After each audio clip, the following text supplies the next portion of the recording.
राधे राधे बच्चों। बहुत ही मज़ेदार क्वेश्चनों के साथ लेकर आए हैं आज की क्लास, जिसमें है क्लास 10th और 12th यानी कि दोनों क्लास के लिए इम्पोर्टेंट क्वेश्चन। टॉपिक रहेगा आपका हिंदी व्याकरण काव्य का। तो दोस्तों, इस वीडियो में आपको सबसे सरल लैंग्वेज में और सबसे सटीक याद कराए जाएंगे। तो देखो, पहला प्रश्न है कि काव्य की परिभाषा व काव्य के मुख्य भेद लिखिए। तो देखो, परिभाषा क्या हो जाएगी। परिभाषा आचार्य विश्वनाथ के अनुसार वाक्यम रसात्मक काव्यम, अर्थात रस युक्त वाक्य ही काव्य है। ये क्या हो जाएगी काव्य की परिभाषा। ये आपसे पूछा जाएगा 2 नंबर में, काव्य की परिभाषा क्या होती है व काव्य के भेद। इसी के साथ आता है काव्य के भेद। काव्य के 2 भेद होते हैं, श्रव्य काव्य और दृश्य काव्य। देखो, श्रव्य काव्य क्या होता है, श्रव्य काव्य के बारे में समझेंगे कि श्रव्य काव्य वह काव्य होता है जिसको आप सुनते हो। दृश्य काव्य क्या होता है, वह काव्य होता है जिसे आप देखते हो। ठीक है। फिर आता है सेकंड क्वेश्चन कि महाकाव्य और खंड काव्य में अंतर। बहुत ही इंपॉर्टेंट क्वेश्चन है बच्चों, इसको बिल्कुल ध्यान से समझेंगे और बहुत ही सरल भाषा में। देखो, महाकाव्य में जीवन का संपूर्ण वर्णन होता है। क्या होता है, संपूर्ण वर्णन होता है किसका, महाकाव्य में। और खंड काव्य में जीवन की एक घटना का वर्णन होता है। यानी कि महाकाव्य में संपूर्ण होगा और खंड काव्य में एक घटना का हुआ।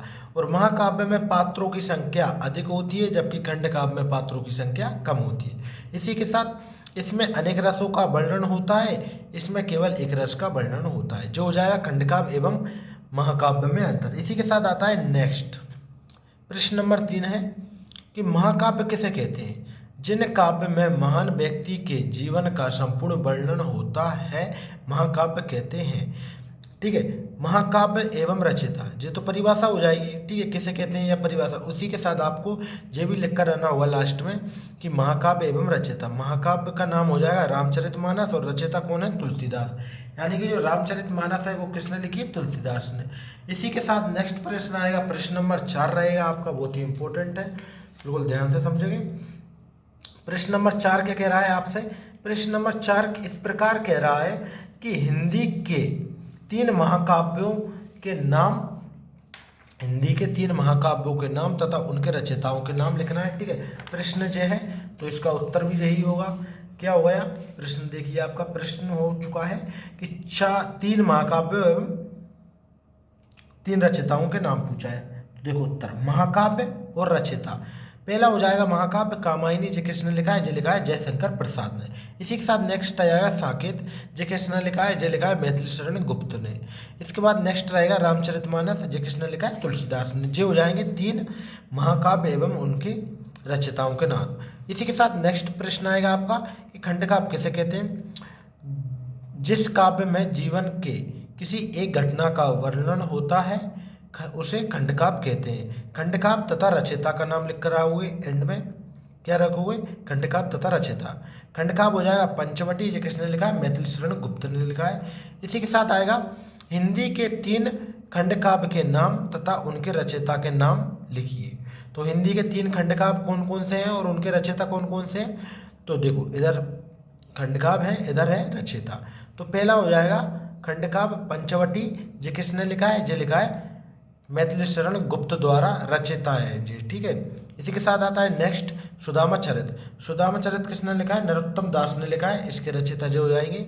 इसी के साथ नेक्स्ट आता है हल्दी घाटी, जो एक खंड काव्य है, जो किसने लिखा है, श्याम नारायण पांडे ने। इसी के साथ आ जाता है नेक्स्ट प्रश्न।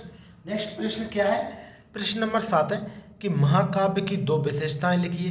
देखो, विशेषताएं लिखना है तो महाकाव्य में संपूर्ण जीवन का वर्णन होता है। सेकंड, महाकाव्य में अनेक छंदों का प्रयोग होता है। और तीसरा हो जाएगा महाकाव्य में पात्रों की संख्या अधिक हो जाती है।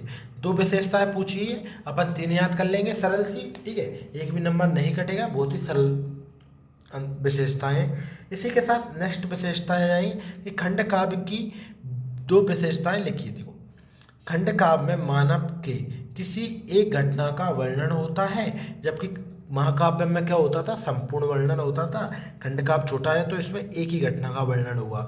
नेक्स्ट हो जाएगा बिंदु, नेक्स्ट पॉइंट के खंड काव्य में एक ही छंद का प्रयोग होता है। और तीसरा हो जाएगा कि खंड काव्य में पात्रों की संख्या कैसी होती है, अधिक होती है। ठीक है, खंड काव्य में पात्रों की संख्या अधिक होती है। इसी के साथ नेक्स्ट आ जाएगा आपका प्रश्न नंबर 9 प्रश्न नंबर 9 क्या कह रहा है, तो बिल्कुल ध्यान से समझेंगे।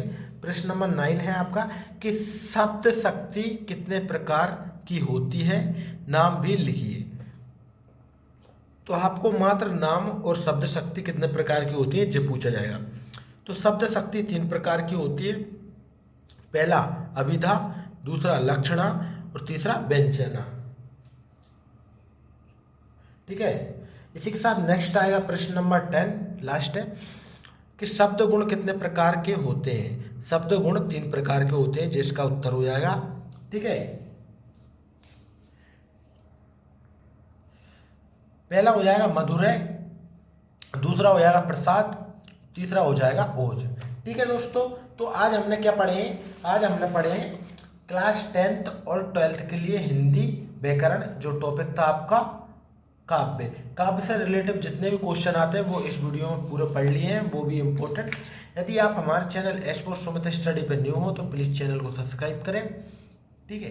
वीडियो अच्छी लगी हो तो वीडियो को लाइक करें एंड कमेंट करें। Thank you.